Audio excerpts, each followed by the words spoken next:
I told you it's taxing times ahead. And come tomorrow, the government will start levying a 6% equalization tax on online advertising, popularly called as Google tax. This is an indirect attempt to tax money made by internet giants through Indian advertisers. Now, this could make advertisements by companies on Google, Facebook, Twitter, and other sites like them more expensive. Now, most developed countries like the US, the UK, Germany, France tax online advertisements through this tax. Why is it important? Well, sample this. For the longest time, Google's Indian customers were not billed by Google India. Instead, they were billed by Ireland. Most tech MNCs charge customers in all markets, but collect nearly all of their profits in tax-friendly countries like Ireland and Luxembourg. While the move to tax online advertising perhaps could be seen as a good attempt by the government, some key questions remain. Will this be enough to tame tax evasion by MNCs? Most importantly, will this end up being more burden for small and medium businesses?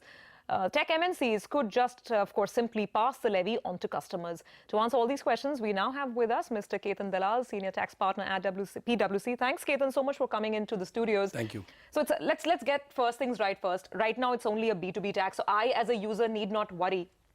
I believe this is all part of the BEPS framework, right? Base erosion, profit shifting. Make sure that companies are not coming up with structures to evade or avoid tax. What happens now? And the first question is really who pays the tax? Its whole objective is that giants like Facebook and Google pay up. But will they pay up? I mean, as one of the questions pointed out, you could simply pass it on. So, Surbhi, there are 2 or 3 points here, as you mentioned. See, this is a part of a larger global sort of theme, where the thought process is that are these MNCs actually avoiding tax in every jurisdiction. But the way this particular tax, which you call the Google tax and which I call the equalization levy, which is actually the technically correct word, the way it is framed is that it will be 6% on online advertising and other specified services. So, of course, nothing prevents the government for adding it. In fact, there was an e-commerce report on taxing of digital transactions, which actually lists out 13 items on which it could be levied. To your question of who will end up bearing, well, on the face of it, it's a 6% withholding. If I advertise on Google or Facebook, I'm supposed to deduct. In reality, I suspect what will happen is they will end up hiking the cost of advertising. So whether you call it ease of doing business or cost of doing business, I ultimately think that the Indian advertiser will wind up bearing that tax. And remember, there is a 15% reverse service charge on that as well. Of course, you can get the service charge set off against the output services, but suppose you don't have that, then of course it's a disaster. So taxing on big global sites is, advertising rather, on big global sites is likely to get more expensive. I think Ron also has some questions, my colleague from Delhi, so let's go across to him. Ron? Yes, thanks, Surbhi, because, you know, the question that many are now asking Mr. Dalal is the fact that you know, you also mentioned that how the advertising costs will go up, and many are also construing this as perhaps being anti-small business. In fact, you know, a short while ago, the Internet and the Mobile Association of India actually came out with a press statement saying that if the government were to go ahead with this equalization levy, it could cripple the industry. So is it a fair concern that is being voiced by some? You know, Ron, I'm not sure about the cripple part, but certainly, as I was mentioning, the impact is going to be quite substantial. I mean, remember that, you know, before coming here, I was just having a very quick look at some statistics, and I was amazed that global internet advertising numbers are $135 billion. I understand they are global, not Indian numbers, but this will just give an order of magnitude of what we are talking about. And one of the reports says that by 2020, 25% of global trade will become digital. So we are talking about very substantial numbers here. Now, keeping that in mind, and as I said, the cost in many cases will likely to be picked up in terms of the foreign party hiking its rate. It could have a significant impact, number one. Let's assume for a minute that it is not picked up. So, so the assumption for a 6% levy is that you're making the foreign company, or Google or a Facebook or whichever, is making 20% profits, okay, because 6% comes to 34% tax on that or 33% tax on that. But is it making?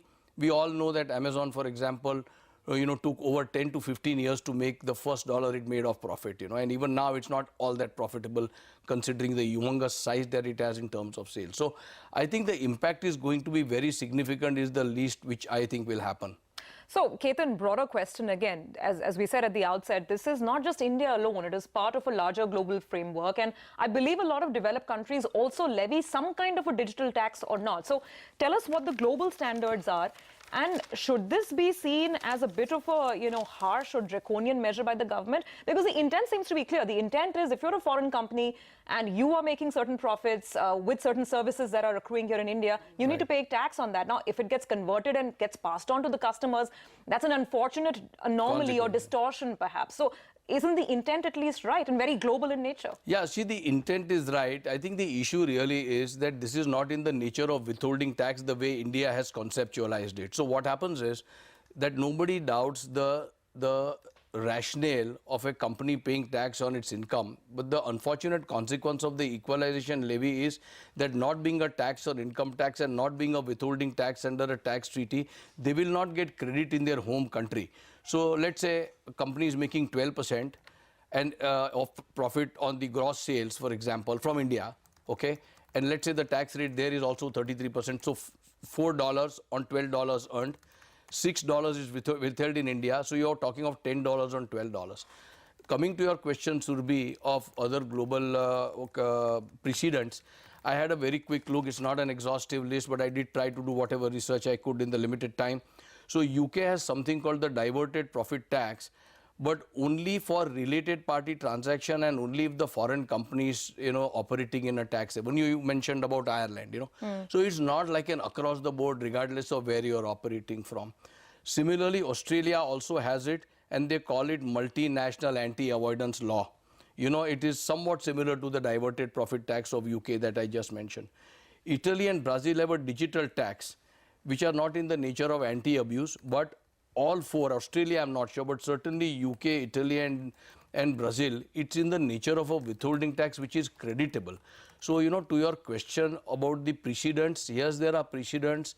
On the face of it, they seem the same, but really there is a significant difference, Yes. and the difference is partly because of withholding tax and partly other reasons. Right. Point taken, Ketan, but do you foresee now in the coming years the business structure of some of these companies changing? Because if they do indeed have a permanent establishment in India, then I think this equalization levy will not be withheld. So in that sense, do you foresee any change in the way they operate, the business structures? Ron, it's difficult to say at this stage because there is no one answer to that. I'm sure companies will look at this. I think the real issue is going to be their evaluation, that is it better to have a permanent establishment in India, and then because if there is a, and for the benefit of the viewers, if there is a permanent establishment in India, then the digital levy will not apply. So I think they will evaluate the mathematics of whether the 6% is better or being exposed to the permanent establishment is better. But just one note of caution, from long experience what I've realized is that if you have a permanent establishment, it's not a fixed rate. The rate of tax is 43% on the profits of the permanent establishment. But what tends to happen is the computation of the base on which the tax is to be levied is very contentious. So that also is something which they will bear in mind, the uncertainty of the base as opposed to paying a 6%. But of course, if they feel that the profits are low and it is better to be a permanent establishment, then of course they will look at that possibility and change the business model. But it's unfortunate that they would have to change a business model based not on commercial considerations but on tax considerations. Ketan, just 30 seconds left, and now I'm asking this as a user of internet service and applications, really, not a B2B player. I'm looking at the list of other services to which this tax could be extended to. Right now, it's only advertising. It could include online content, designing, creating and hosting or maintenance of a website, use of download of music, movies, games, etc. A lot of other apps, even maps or the GPS system. My simple question, at some point in time, is this going to percolate down to the end consumer? In which case it could, it could open a whole wide debate about, about India's digital push. I think 30 seconds, so I'll keep it very short. I think the short answer is at some point of time, in some manner, yes.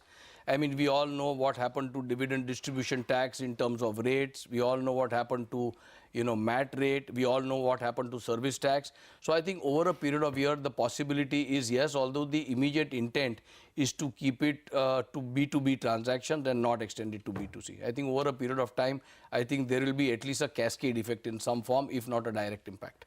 All right, Ketan, appreciate you joining in and explaining that to us. So at least for now, most of these services are free. We are keeping our fingers crossed. Let's see how policy really evolves.